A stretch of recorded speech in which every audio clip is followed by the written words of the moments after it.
Suite au récent discours du coordinateur général du groupe Ebomaf, Aboubacar Sidiki Bey, laisse perplexe et soulève de nombreuses interrogations.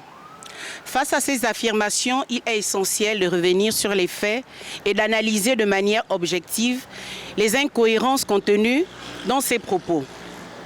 À travers une étude minutieuse, il paraît clairement que ces déclarations relèvent davantage de la désinformation qu'une réelle volonté d'éclaircir la situation.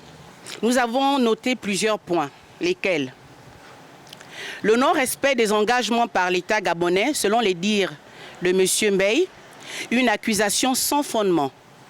Selon Aboubacar Sidiki Bey, l'État gabonais n'aurait pas respecté ses engagements dans le cadre de la concession accordée à Ebomaf.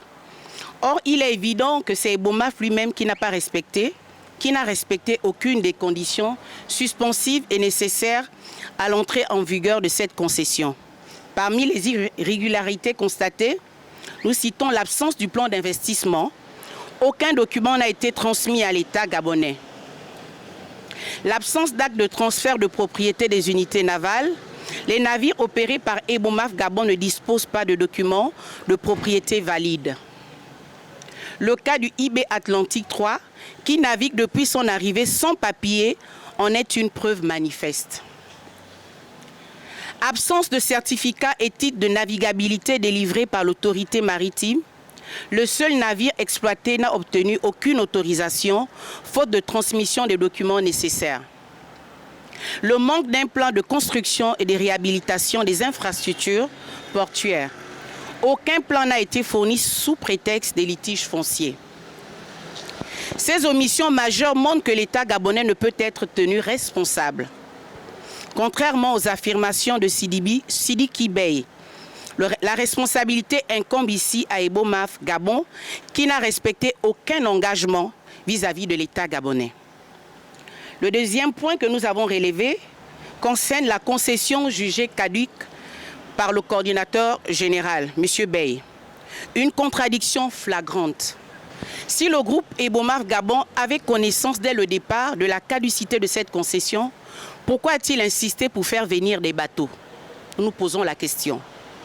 Plus inquiétant encore, la procédure de gabonisation des navires qui aurait permis de renforcer la souveraineté maritime du Gabon a été totalement rejetée par Ebomaf Gabon.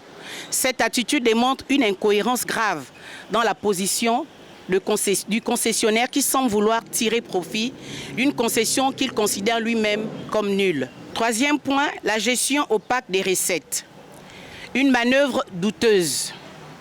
L'un des points les plus préoccupants soulevés concerne la détention des recettes dans un compte séquestre par Ebomaf, mettant à l'écart, selon les agents, le directeur général de toute gestion financière.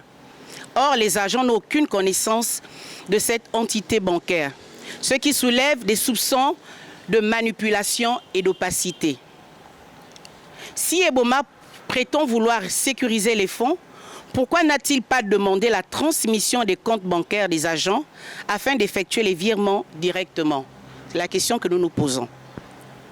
Ce manque total de transparence remet en question la gestion des finances et alimente les doutes sur les potentielles irrégularités.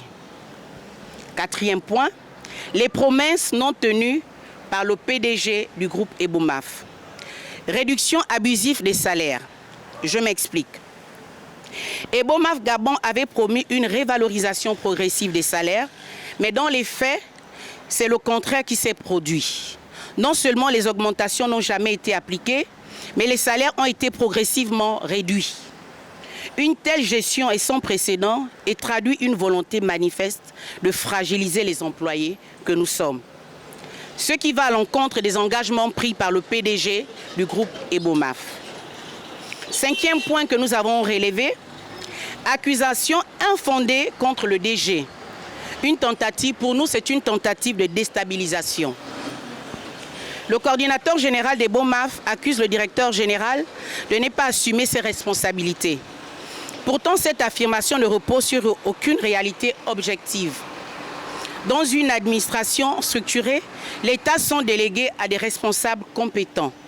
Il est absurde d'exiger que le directeur général soit à quai en permanence alors qu'un directeur du port, un directeur d'exploitation, un directeur commercial sont chargés du suivi des opérations. Loin d'un abandon de responsabilité, le directeur général a œuvré sans relâche pour la régularisation administrative, facilitant ainsi le travail du concessionnaire. Une preuve simple, il suffit de se renseigner auprès des administrations compétentes autour de la C2NI. J'ai cité l'OPRAG, la marine marchande, la douane, GPM, CNSS, ACNAMGES, pour ne citer que ça. 5e point relevé, chute des recettes, une conséquence directe des erreurs stratégiques du PDG d'Ebomaf.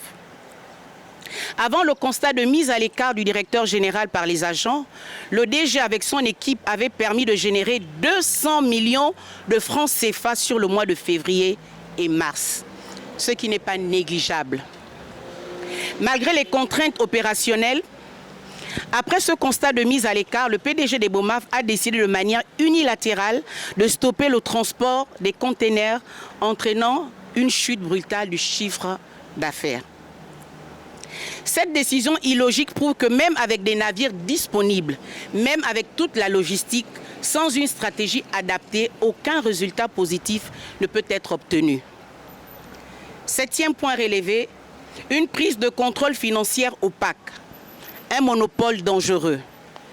Au-delà de la mise à l'écart du directeur général constatée par les agents, un autre élément majeur dans la gestion controversée d'Ebomaf Gabon est la prise de contrôle total des finances par le contrôleur général qui n'est autre que la fille du PDG.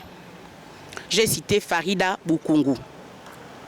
Avec l'accord du PDG, désormais, cette seule personne détenait le pouvoir exclusif d'encaisser et de décaisser les fonds au sein de la compagnie en les transférant dans des sachets à la maison Ebomaf, écartant totalement la direction financière de toute prise de gestion, chose que le personnel peut témoigner. Cette manœuvre pose des sérieux problèmes de gouvernance et de transparence. Normalement, toute structure saine repose sur un contrôle rigoureux impliquant plusieurs niveaux de validation. En concentrant tous les pouvoirs financiers entre les mains d'une seule entité, Ebomaf Gabon a fragilisé le fonctionnement de la compagnie en augmentant les risques de gestion arbitraire d'opérations non traçables. Une tentative de manipulation mise à jour. La déclaration du coordinateur général du groupe Ebomaf repose sur des mensonges et des contradictions flagrantes. Il y a eu égard de ceux qui précèdent et selon les faits susmentionnés qui démontrent clairement que les véritables fautes proviennent du PDG Ebomaf qui n'a pas respecté les engagements auprès de l'État gabonais. Il a géré de manière opaque en prenant des décisions dénouées de toute logique stratégique. Pour reprendre les propos de notre président de la République, chef de l'État, Brice Clotaire Oligui, je cite, « La CENI ne mourra pas.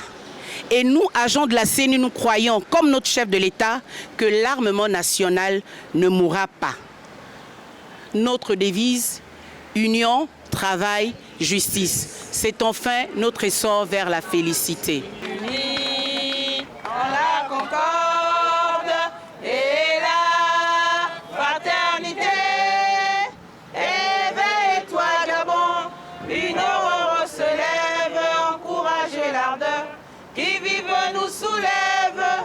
C'est enfin notre essor vers la félicité. C'est enfin notre essor vers la félicité. Éblouissante fière, le jour sublime monte, pourchassant à jamais l'injustice.